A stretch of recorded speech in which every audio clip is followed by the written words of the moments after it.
Welcome back to the channel. I'm your host, Daniel James, and if you're new here, welcome.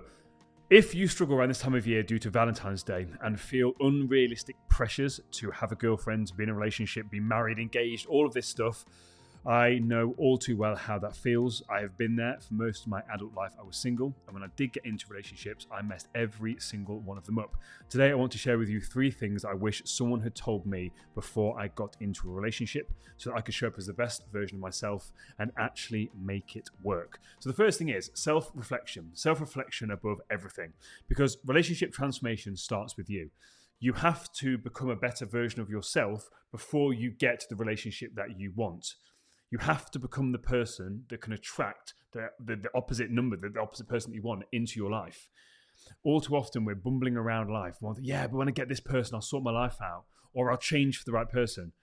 You have to change first, and then you'll attract that person into your life. Because before seeking partnership, whatever that looks like for you, you need to know what is truly essential for your happiness. You don't want your happiness to rely on this other person. I'll be happy when I'm in a relationship. No. What makes you happy? What makes you tick? Once you figure that out, it will make getting into a relationship a lot easier, smoother, and more importantly, it will not make you dependent and reliant on them. But here are some constructive self-reflection questions that you can ask before you seek a partner.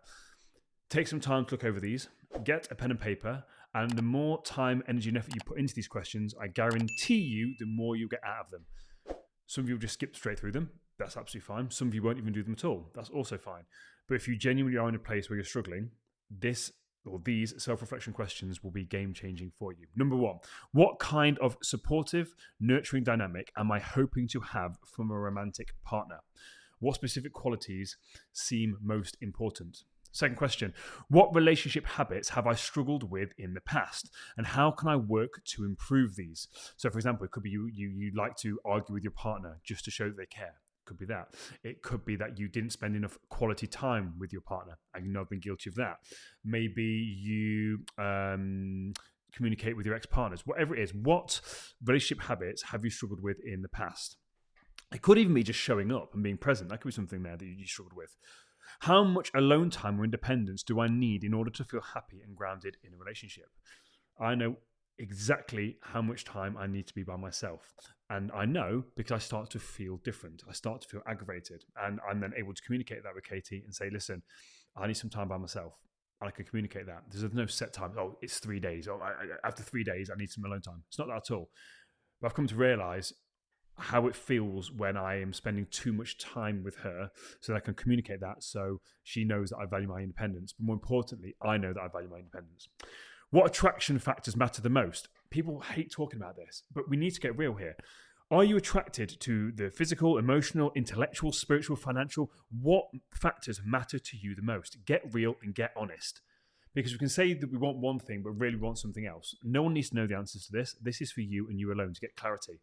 Next, what insecurities may I still need to overcome so they do not strain further relationships?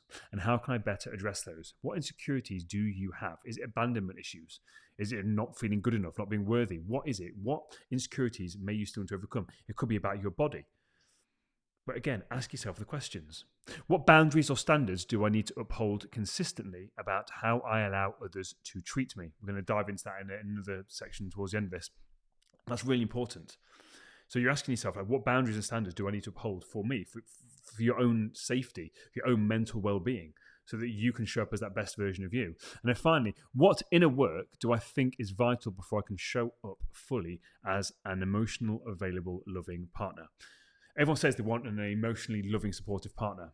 But I question, if you are not, if you don't have that emotional intelligence yourself, you're not going to attract that, because people that are emotionally available aren't going to be attracted to people that aren't emotionally available. Hey guys, if you're enjoying this video, please smash that thumbs up button. It helps with the YouTube algorithm to get the video out there to help more people that may need to hear this message. If you don't want to miss any future episodes, hit that subscription button. And now back to the episode. So if you keep picking the same guys or same girls that are emotionally unavailable, is it because you are emotionally unavailable yourself, or haven't worked through some of that emotional intelligence? Because we always like to point the finger and blame the other person. However, we have to start taking some responsibility. So that's the first key point here. The second one is unpack your baggage. We need to unpack your baggage. What experiences or examples have shaped your views on relationships so far in your life? The reason potentially why you struggle with relationships is because you have a warped view of what relationships should be like. So we need to actually start to question, well, what are my views on relationships? What do I think relationships should be? Maybe it was a divorce in your family. Maybe it's past heartbreak that you're now taking to every other relationship since then. Or it could even be your friends' struggles. So maybe you've been single all your adult life, but you see all your friends, you come from a divorced parents, and you see all your friends struggle and talk to you about their partners and how they're always unhappy. And that's then tarnishing your view on examples of relationships so far. And then asking yourself, what caused your needs or expectations to evolve over time? Why is it important to understand? And then what I'll do is I get a spider diagram. Write relationships in the middle, and for 10 to 15 minutes, brainstorm everything that comes to mind, both positive and negative, when it comes to relationships. What you're then going to be left with after you've done this diagram is your paradigms. Your paradigms are your programs, your beliefs, your habits, your self-image when it comes to relationships. Because what happens on a conscious level, we think one thing, but our subconscious programming determines the reality of a situation. So what we need to do here is just brain dump, just get it on paper, and you'll be faced with your paradigms, your programs. You'll see it all there. You'll see all the beliefs about relationships. And then you can start to question, where has this come from? Do I believe this? Do I need to drop this? Is this hindering me? Is this helping me? Is this supporting me? Just start to get really curious with some of these things, and then you can start to unpick them. You can start to rewrite the narrative. This is such a powerful exercise to do when it comes to anything, not just relationships. If there's something that you're struggling with and you want to know what you really think about it, do a spider diagram. Write the thing in the middle and then draw and just write whatever comes to your mind for 10, 15, 20 minutes. And when you think you've got everything, I challenge you to find 3 more things to write down, because that's where the juice is. And then finally, what are your non-negotiables? What are your non-negotiables going into a relationship? Get clear on your non-negotiables.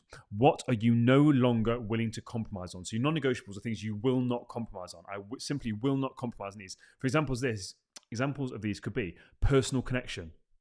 Like, you have to actually connect with this person. Whereas before, maybe they looked great, but there was no connection there. Or it could be intimacy compatibility. Let's be real. Sex is amazing. If you've heard my story, you'll know that's a big part of the struggles that I went through. But for me, sex is still really important, and compatibility when it comes to sex is a huge thing for me. And I'm not going to pretend it's not. That's a non-negotiable for me. How about specific communication styles? Maybe get triggered by being spoken to in a certain way. Again, we need to know this. It's non-negotiable. How about family values? First of all, how do they treat their family? Is that important to you? Do they want a family?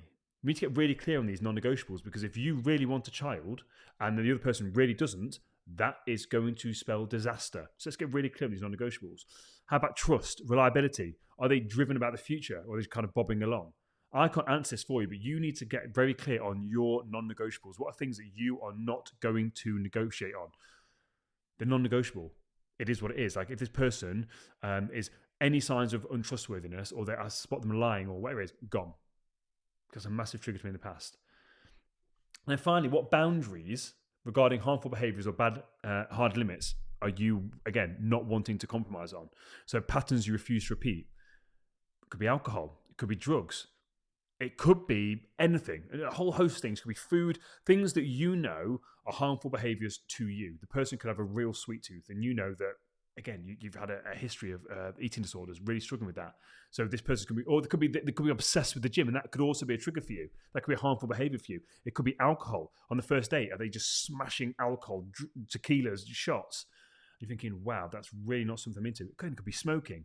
Whatever it is for you, you've got to get really clear on those non-negotiables. Because then once you get clear on all these things, yourself, number one.